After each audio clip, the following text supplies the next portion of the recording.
we sit down and we go, does 1 + 1 = 3 with this person? 1 + 1 = 2, we get it, that's a formula. But what is that extra thing that we're getting, that extra brilliance that they're going to bring to the team?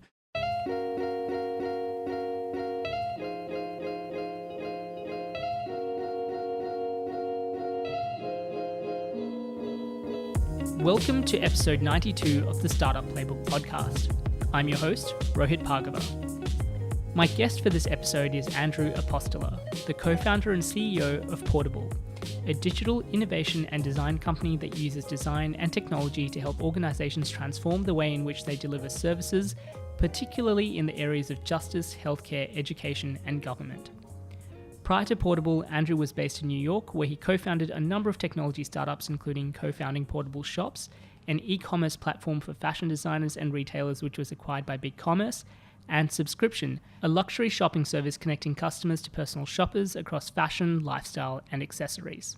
Alongside his role at Portable, Andrew is also the Managing Director of Arnsdorf, a modern womenswear retailer redefining online commerce in Australia. We covered a lot of ground and topics in this interview, including how to develop an effective hiring process, how to sell to government and enterprise, and the differences between selling to B2B and B2C audiences. Without further ado, here is my interview with Andrew Apostola. Hi Andrew, welcome to the Startup Playbook podcast, and thanks so much for taking the time to be on the show today. Hey Rohit, thanks for having me. So for those people that may not be as familiar with you or your background, do you want to share a little bit about your story and what got you here today? So I am one of the co-founders of Portable. We're a digital innovation company based in Collingwood, been around for 13 years. And as a company, we look for areas of social need and policy failure, and we create products to address that within the marketplace. So we work really closely with all layers of government. We're a for-purpose organisation as well, so close to about 95% of our work is all for organisations that are, we think have a sort of a direction towards having really good outcomes for people and communities. We haven't always been that as well. When we first started out, we started out actually as a film festival about 13 years ago. It was around the time when the first video iPod launched. I was in San Francisco, and I called my business partner, or now business partner, Simon Goodrich, and said, listen, I think there's something happening here in terms of creating a platform for people to distribute video more widely. This was pre-YouTube. So our first product was the Portable Film Festival, and basically the idea was that you could have a festival in your pocket, and so we were the first in the world to do direct downloads onto your Sony PlayStation Portable or your Apple device or your phone. We grew from there, and we thought we'd be making millions and millions of dollars, but then this thing called YouTube happened and swept over the universe. But what happened was we had a lot of people that came to us in Australia and said, hey, you've built this video platform, can you build us one? Or, hey, there's this thing called MySpace, can you build us a MySpace, but within this vertical? So we very quickly started building a range of products for people, and kind of built out the agency as a result of that. And that kind of grew more and more. But I think a lot of the work we did was sort of that typical agency era back then. Like you were kind of getting the dregs of print advertising and brand marketing. Digital really wasn't the conversation that people wanted to have. That was an afterthought. And so we kind of, with that mindset, I guess we didn't get to pick and choose the work that we wanted to do. And we did a lot of work for beer companies and car companies, and kind of work that I cringe at now. And then about 5 years ago, we made that shift, and we said, hey, let's ditch some of the clients that aren't really satisfying us, and let's go after that vertical of projects that can have a greater need. And we put a design thinking, human-centered design framework under our practice. And since then, we've the business has grown. We're about 32 people working out of Collingwood now, and a really broad and interesting client list. Where our goal is to be the leader in providing, I guess, an agency that provides human-centered design for organisations that have a sort of a similar thinking or alignment. I guess from a business perspective, starting out as a video platform and then turning that into an agency that works with governments isn't something that I imagine that you had envisioned when you first started. What does that look like in terms of having those opportunities and trying to determine what the right sort of opportunities are to pursue, or what the right things are to sort of let go? Well, I think like when you're a startup, you want to survive, right? Like you're looking at, there's the purity of the idea and the vision. And I think if you look at the Australian investment or startup scene back 13 years ago, it was virtually non-existent. So you bootstrap. We both took out, Simon and myself both took out, I think initially $50,000 loans against our parent or our own houses, and then that soon increased, and that got us started. And you know, when you're kind of also, I think the thing about digital back then, and I guess to a large extent now, a lot of the business models weren't really figured out. The big question you would ask, people would ask you who might want to give you money would say, what's your business model? And they were coming off the back of the 2000, the dot-com crash. And so we were figuring out business models. Could online advertising work? Could online video ads work? Where would you put a video? Are pre-rolls okay?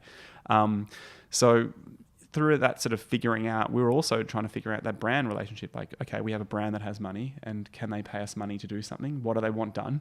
A large part of that is building a product or a site or an activation, and that's what we did, and we got in the mix of that. So I think any business, if you're listening to this, you probably, and you are in the startup land, you kind of go in there thinking that you have, you're going to make money this way or that way, but you soon learn that once you get to understand your customer and all the multiple customers you have, you kind of will gravitate towards where the money is. On that, I think you kind of touched on the need for survival is so critical. And so obviously, when you've got that pressing need to kind of make things work, often, again, there can be sort of multiple different opportunities or multiple different kind of points of feedback. So how do you sort of distill what the right feedback is from potential customers versus what is just an outlier or something that sort of isn't really worth kind of pivoting or transitioning to? Well, I think these days, like I wrote a big piece for Melbourne Design Week last year on data-driven design. So, we've kind of implemented that at our agency. And what the ethos behind that is, we think it's taking that initial, that position when you're in the room in decision making, to put data first and foremost beyond the big personalities. And I think that's how you actually get towards making really, really good decisions. At least having that culture set up where people in your organization, whether it be 1,000 people or whether it be 5 people, that says, hey, we are going to go out there, seek the data, whether it's doing customer interviews or looking at some of the analytics that are happening from Google or from Hotjar or from your A/B tests, and then actioning that, I think is the number one real thing. And then I think that the key couple point of that, I think it's really important, that something we have today is solve your major issues within 48 hours. And we set that within our business. We set a timeline for all major issues to be just designed to be resolved, because the thing that kills startups the most is indecision and not taking action. And that's killed us a lot consistently. So it sharpens your thinking, it sharpens your decision making, it makes you really think about it and test it with others, and then you get to a decision. It may be the wrong one, but hey, you make a lot of mistakes. Part of pivoting or kind of changing pathways is the staff or the people that you have involved in the business outside of kind of the senior leaders or the founders that are sort of making that decision. How do you translate that new vision or that new kind of pathway to the rest of the team? Yeah, it's an interesting one, because I think you can kind of pretend to have collaboration a lot, and we try and have a collaborative environment, but you really just need strong leadership and direction to give people that course. Particularly if you're building a product, I think you can have a lot of differing. We always say, when you come up with the products we've come up with, you come up with all the ideas and all the plays within the first 6 months of the business, and then you spend the next 5 years executing the good ones and the crap ones. I think being able to just step out and have and empower yourself to be able to say, listen, this is what we're going to do. This is what we've looked at. This is the data. We're going to go down that direction. Is the only way to drive. I often find, I think other founders sort of find frustrating if you do throw something over entirely to a team and you wait for leadership to emerge. Sometimes it does. It's more important that you're providing the right environment. So. Over the 13 years that you've been sort of running Portable as well, has what you've sort of looked for in people or the way that you've kind of approached hiring changed at all through that process? Oh yeah, that's like my number one thing that I woke up one day and said, I've really, really got to be good at hiring. Like, because if you look at what we are, and you look at most organisations at the start, you're talent agencies. Like people come to us to basically pay to get talent. And I always say there's a person that you need to really look out for. And I kind of want to do a presentation on it. Like you put a job ad out, they'll call the office or they'll send you an email around the back door saying, hey, hey, this is me. I'm really love to work with you guys. You're excellent. They'll come to the interview and bring like cookies or cupcakes. And at that point, like that person is the last person you want working in your organization. Sometimes they are, but I say look out for them. We have a really, really well-defined recruitment process and way of vetting people into the organisation now, and it's totally structured, really extensive, and that way we ensure we get the best people. I think others who are listening to this will also code test the developers. We have a very stringent code test that we apply to all of our developers, and we only hire senior. And just from making mistakes in the past, like having good people, you hire that good one right person in your business, and you'll accelerate over the next 6 months. You hire that one bad person for whatever reason, and we've all been there. You know how one person's attitude or vibe can change things as well. The other thing we really look for now, we do a lot of high risk work. So we're working with people, victims of family violence. We're working with perpetrators of crime. We're working with young people with mental health issues. With the whole you name something, and we provide sort of staff.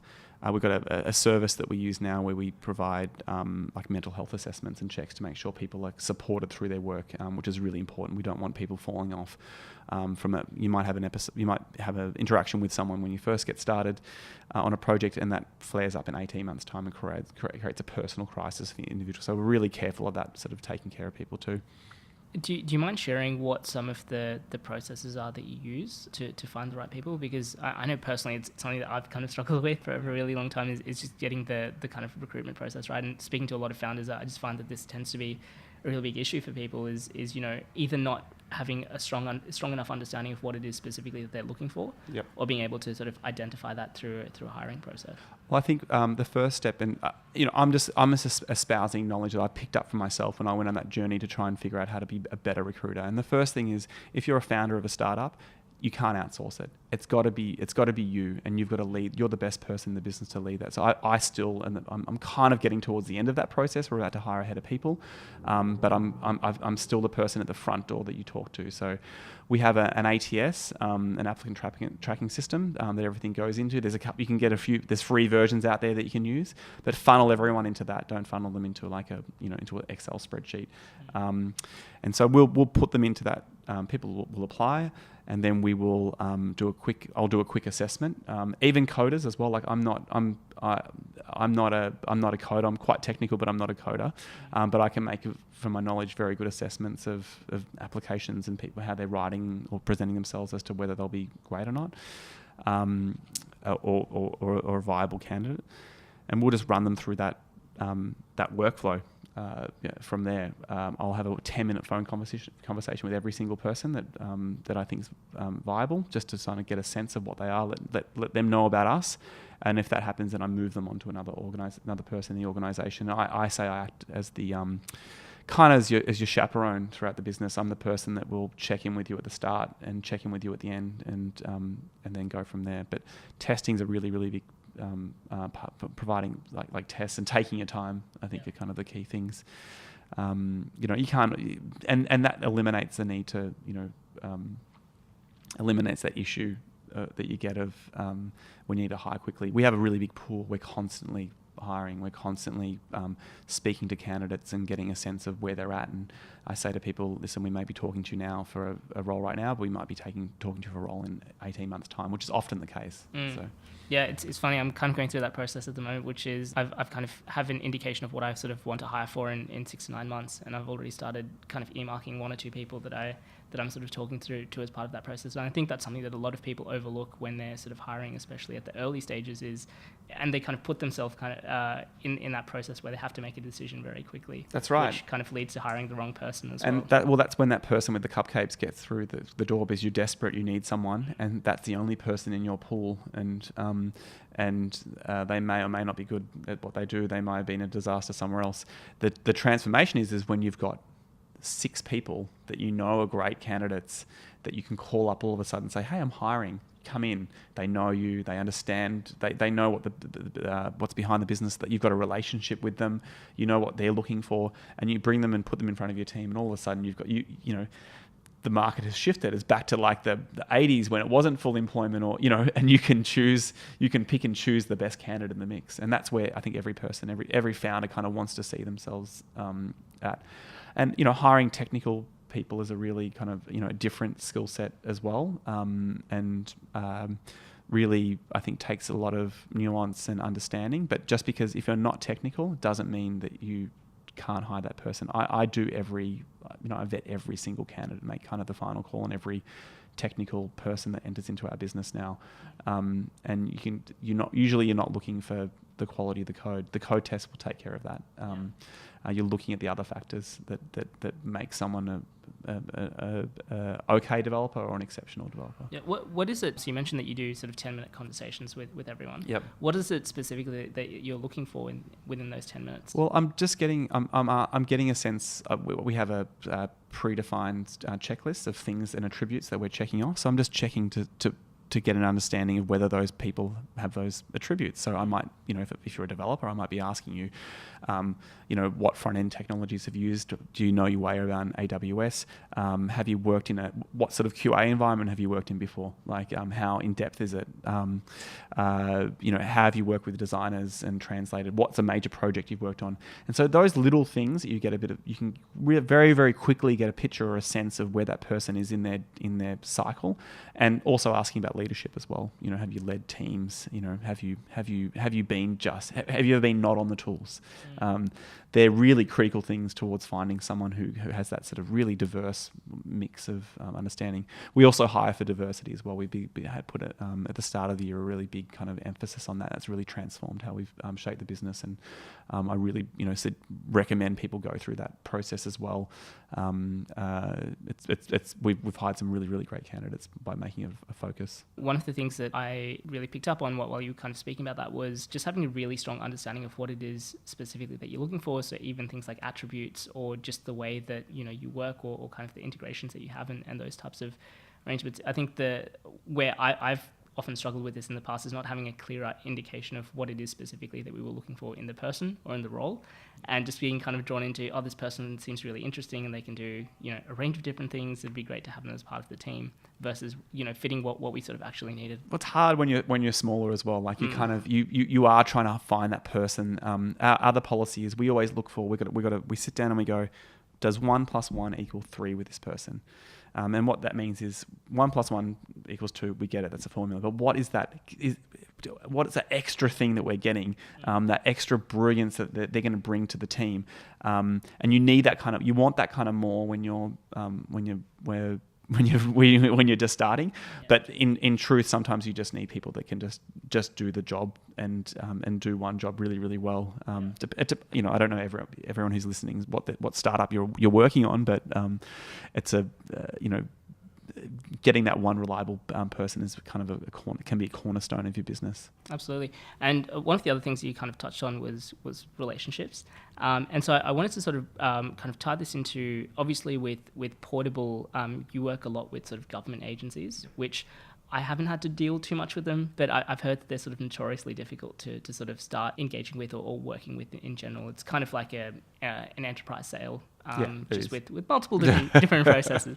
So I guess for anyone that's kind of listening that's looking into sort of the enterprise space or looking to sort of engage with government as part of their market, do you have any sort of advice in terms of how to go about sort of entering or building up your sort of contacts and relationships in that space? I've got a lot of advice. Yeah. So if you are interested or curious, I'd listen to the next few minutes because we're experts at this.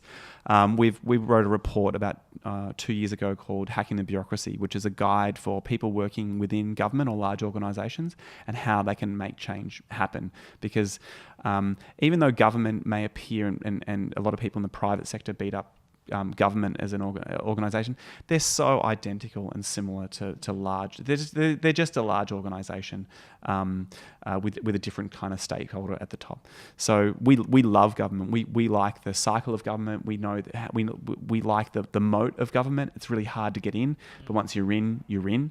I think that if you've got a product that can be sold to government, I think it's definitely worth learning about it. There's the boring bits, but key bits around procurement are really kind of big issues. Finding what that procurement line is always. When we're looking, we're always finding out what is it $20,000, is it $80,000, is it $150,000, and trying to work to get beneath that procurement line to make it less competitive for ourselves is a big piece. But I think I guess what we always say is, we'll do two things when we're trying to work with a new area in government, and we say the people at the top always want to get stuff done. So your ministers, your DepSecs, they all want to make change happen. Then you've got the people on the ground. You've got the people who are working like in the education system, in schools, teachers, health system, nurses. They're seeing the problems. They want to get stuff done. Then you've got all this stack in the middle, and that's where the problem is with organisations. So you've got to try and navigate your way between the two, and there's an art to it. So what we do, and we recommend, the first thing to do is write to your minister. So if you've got a project, if you've got a corporate project, a product that you're trying to sell, let your minister know about it. Give them a call. They'll respond to you. Organise a meeting. They'll put you in front of the person within government that you need to get in front of. They may not go far. It may just be a meeting, but you've gotten somewhere. And once you've got that meeting happening, you can use that to leverage everyone else underneath them. So, if you're meeting with the minister in 6 weeks' time, you can speak to everyone underneath that the minister and let them know I'm meeting with your minister in 6 weeks' time. And that usually will open doors for conversations. Not always, but that's how we tend to work. We look at really big reform pieces. So we did a lot of work. We're well known for our work in the Family Violence Royal Commission. A lot of our work was key pieces of our work were part of the recommendations into that Royal Commission. Recently, the Royal Commission into Aged Care has been announced. We're making a submission to the Minister and to that Royal Commission, so our views can be thought. Just act. If you're a startup, you can act like a citizen, and that's how things how the doors open up. So, but I'd download, as a starting point, go to portable.com.au. You can download the Hacking the Bureaucracy report, and that'll sort of give you some early tips into how to work with government and get things moving. Perfect. I'll make sure that I add those links into the show notes. In terms of going out, and I guess with government, it's fairly straightforward in terms of, you mentioned that you can find the person who's in charge of health or whatever it may be, and be able to sort of contact them directly. For any business that is kind of focused more on sort of enterprise or B2B sales, do you have any sort of advice in how to find the right person? Well, that's the people at the bottom that are going to tell you where to get to, and the people at the top. So you're always looking at the CIO is sort of like a kind of a nice one to have on your side if you can. But in government, they're extremely risk adverse. They're looking for the enterprise technology. We've got a view, and our view that we push to government is we don't want you to replace one big shitty system with another newer shitty system, and so we have a very what we're pushing to CIOs and people in organisations is to work towards your minimal viable product, get things up and running quickly, nimbly, under $2 million. Don't spend $50 million, which is often the case, and then prove a case for that technology to move forward. So, and the only way you're going to do that is by finding partners that you can work with. We always look for people far away enough from Rome to work with. So if it's a large organization, look for that. If it's a school or a hospital or a court, look for the ones, the rabble raisers, those people that have done something in the past that are far away from the eyes of central, because you'll usually have the space and the scope. They're kind of the test beds to do something. Every vertical you're working within government will have those people individually. You just need to ask someone who's the person that's done, who's the person that got shifted or lost their job or moved around, or who is disgruntled. Those are the people that will give you that insight, and then will help you kind of understand the landscape. And at best, they might even provide you your next product idea. I think that's actually a really good point, that I don't think enough people go out and ask for what they sort of want as well. No, they do. And we say we like government as well, because government's got the best problems, with the hardest problems to solve. For too many years we worked on projects where we're solving problems for stupid problems, how do I get a beer bottle commercial up? One of our other businesses was around, we've got a few businesses in e-commerce, and that didn't particularly serve a really merit or a worthy kind of audience too. But government provides really juicy, and there's so many of them, and there's so many good people working in government wanting to solve problems too. You just got to approach and in the right way. There's ways of approaching. You can't be arrogant. People can call you bullshit very, very quickly as well, and often we've learnt from that as well. So there is a presentation element too that you got to read up on. Yeah, you mentioned that people, especially in government, and the same can be applied to people in enterprise, is people are generally very risk averse, especially looking at new solutions or new software or whatever it may be. Is there any way that startups can try and de-risk that as much as possible? Or what are the steps that they should take to try and make it less of a risky sort of proposition? Well, I know Stephen Blanks has a thing with his philosophy with products is when you're trying to get something in, ask people if you could give them to sell it. If you gave it to them for nothing, would they take the product? And that's kind of your first set to sort of understand if there are issues within the business that you need to kind of allay, because obviously if they won't take your product for free, then you've got a series of organizational blockers that are in there. We work to leverage, we find different individuals, we get to know them, we try and find the boss, we try and find the employee, we orchestrate situations through our BD pipeline to create, and our marketing to make that happen. So it's hard to give kind of a really sort of precise answer to that, but I think understanding the people you're working with is really important, and trying to provide really simple, low risk opportunities that people can dip their toe into the water is probably below the procurement line. Make it free. If you can't get if your product isn't anywhere, we always say, you kind of got to totally kowtow and bend over backwards to your first customer, especially if it's a big, large government based. You unfortunately you have to kind of give them everything, and so we kind of put our lawyers to the side when we're negotiating contracts now at a large scale for a new product going into government, because it just that paperwork will bluster you. How do you get something up small that people can use their discretionary money? Everyone's got a budget, a small one. It might be $5,000, it might be $1,000. How do you get them to spend that with you? And so obviously we've kind of spoken a lot about portable, but you also, and you kind of touched on this, have kind of dabbled in, more than dabbled, in the e-commerce and sort of retail space as well. So I think you ran a subscription business in the US? Yep, I did, called Subscription, with a V instead of a U, so it was all the rage back then. And you've got a sort of retail brand as well? Yeah, I've got my wife and I run a brand called Arnsdorf, which is a contemporary women's wear brand, D2C, direct-to-consumer, produced within Melbourne. We've got about 8 machinists, and opening our second store, and obviously the online channel too. So yeah, a lot of it's kind of like my I have 2 children. Portable's one, and that's the older child, which is long steak and golf style big project, big payoffs. And then we've got the transactional businesses that I love. So Simon, my business partner, really loves the big the agency side. I get off on seeing a sale happen. And that all started about in 2009. We were looking at the retail landscape in Australia, and no one was online. None of the brands were online at all. So we created our first an online platform for stores, initially called Swapler, that became Portable Shops.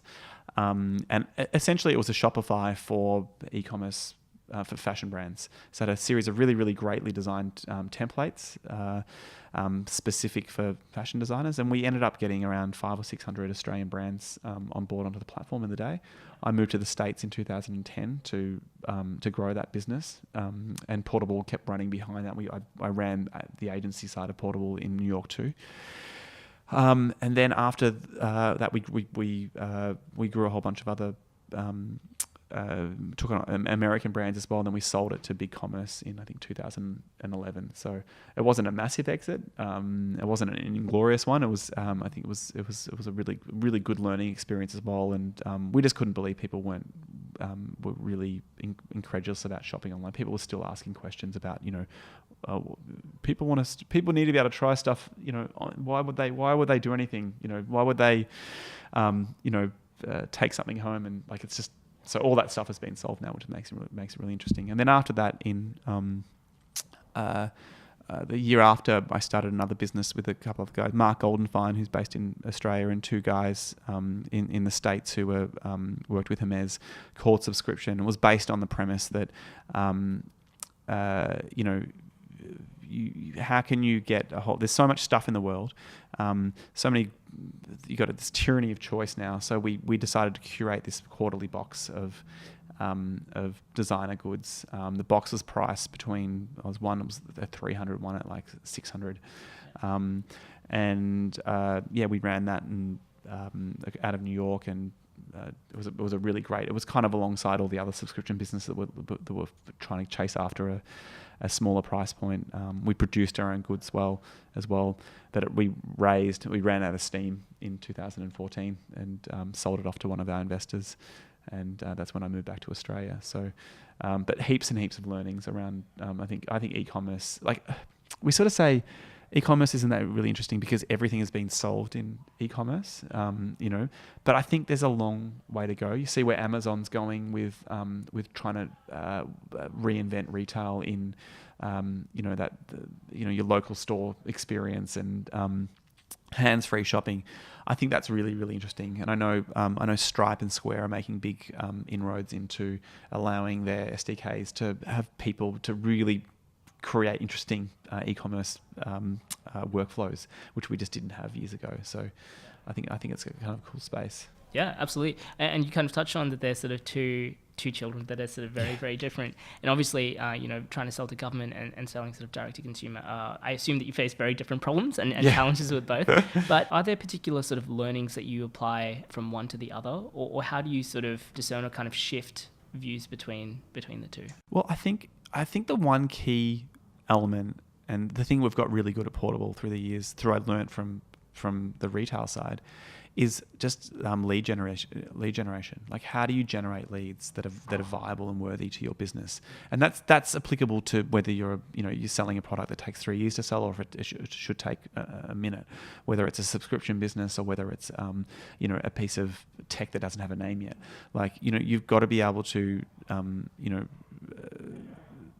really understand your funnel and why people are coming into the business and how to interact. So that's something that definitely plays a big part in Portable. We've got a really, really nailed, solid a sales pipeline that's understood, and a marketing effort that we can attribute where our customers and leads come to, so we can look to where a sale happens. And similarly with Arnsdorf and with online, with selling womenswear across multiple channels, we're doing the same thing. But we also apply some of the B2B kind of style things where, like, why provide all your content for free? This beautiful imagery that you've done on your website and it's just ready to expose. Why not ask for something before they get it? Why not ask for an email address, or why not ask for an interaction point? And I don't think a lot of brands have thought in that way. And I think that especially in the fashion space, which might be foreign to a lot of your listeners, but it's definitely, I've got a lot of experience and traversed it. A lot of people are they're still very touchy-feely and very creative. They're very emotional decisions around the look and feel, as opposed to the data decisions. So much so, like we track everything within our business. So every customer that walks through the door, what they try on, and the conversion rate. So much so I have arguments with around who should be placed in a store based on, well, she's much more presentable than the other person. She's much more she's more on brand, and I'll turn around and say she doesn't convert as well. She doesn't get as many people from the floor into the change room and transactional. So that data piece again is really, really useful. But I think with the rise of D2C sort of consumer brands happening, that intersection between data and tech is kind of becoming essential. And I think that in 10 years' time, we'll look back and we'll say, what you could run retail businesses without technical people in them. Like I think we're just going to see a real wipeout of a lot of retail has been wiped out, or incumbents, because they just don't have that digital mindset. Yeah, absolutely. How do you because I assume that you're kind of quite heavily involved across both businesses, yep, to sort of varying degrees, but how do you sort of manage your own kind of time or focus across the two different businesses?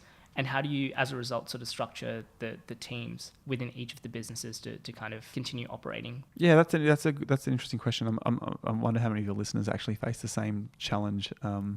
I know Lenny Mayo of 99 Designs always talk to myself and Simon about it. You got to get more lead out of your backpack, Andrew and Simon. Which basically says you got to focus more on what you're doing. The other business that holding down. I actually don't work that way. I need an offset. I need the two happening at the same time for me to be kind of productive, because it's how I learn and how I get inspired. With Portable, it's a much more mature business. We've got 30 plus staff. I've got a COO. I've got a great co-founder. I've got a CTO. I've got all these structures within the business. Meetings happen that I offer. I'm a value add to the process that happen. If anything, I'm a distraction a lot of the time too. Like I create chaos. So I can actually step away and I provide the strategic and I put out fires. With Arnsdorf, it's a startup. We've got I think we've got 15 staff in the business right now, and it has very, very different needs. So, but those needs are needs that I already know. I understand. I manage the financing, the lease arrangements, the negotiations, the staffing, the payroll, all those elements, and I can do without thinking. I can set aside time in my day or in the evenings and have that happen. I'm fortunate that Arnsdorf is based within our business. We've got about between us around 400 square meters in Collingwood in the same building, and I literally can walk between the doors. And Portable acts as the agency for Arnsdorf as well. So there's a lot of crossover, a lot of care from the Portable team towards the Arnsdorf team, and respect as well both ways. So that sort of has created that environment, that perfect environment where it makes sense. Everyone gets it and understands why it's there. Arnsdorf is actually a testing ground within Portable for onboarding for new staff. So when you come to Portable, you'll get to work on Arnsdorf as a project. You'll work through a 40-hour sprint to come up with something you can push and deploy. So it's embed from day one into that culture. The benefit, it helps people train. It's a safe space where you can do something and get raw feedback from the client, on how you work, and allows me to call your bullshit and show you how to do things really, really quickly. Fantastic. Andrew, thanks so much for coming on the show today. For anyone that wants to find out more, say hello, get in touch, what's the best way for them to do that? Portable.com.au for Portable, and Arnsdorf.com.au for Arnsdorf. And you can put an Andrew in front of any of those two is really a good way to start. That's pretty easy. We run a ton of events, so I sort of suggest you sort of sign up to our mailing list. We do a whole bunch of presentations every week. So what we do within Portable, each of our staff members, as part of their KPIs, have to be able to create a presentation that they can present back to the world. So we've got great presentations around human-centered design. Our CEO did one recently on how feminists do agile, which has been, we had like 2,000 people come to that. So you can meet me at any one of those events too. Fantastic. I'll make sure all of those links are in the show notes. Andrew, thanks, mate. Again, cheers. Thanks for coming on. Cool. Cheers. Thanks for listening to episode 92 of the Startup Playbook podcast. Full show notes from this interview will be available at startupplaybook.co. I'll be back next week with another episode, but in the meantime, if you enjoyed this interview, please don't forget to like, share, and subscribe. As always, thank you for tuning in, and I'll see you next week.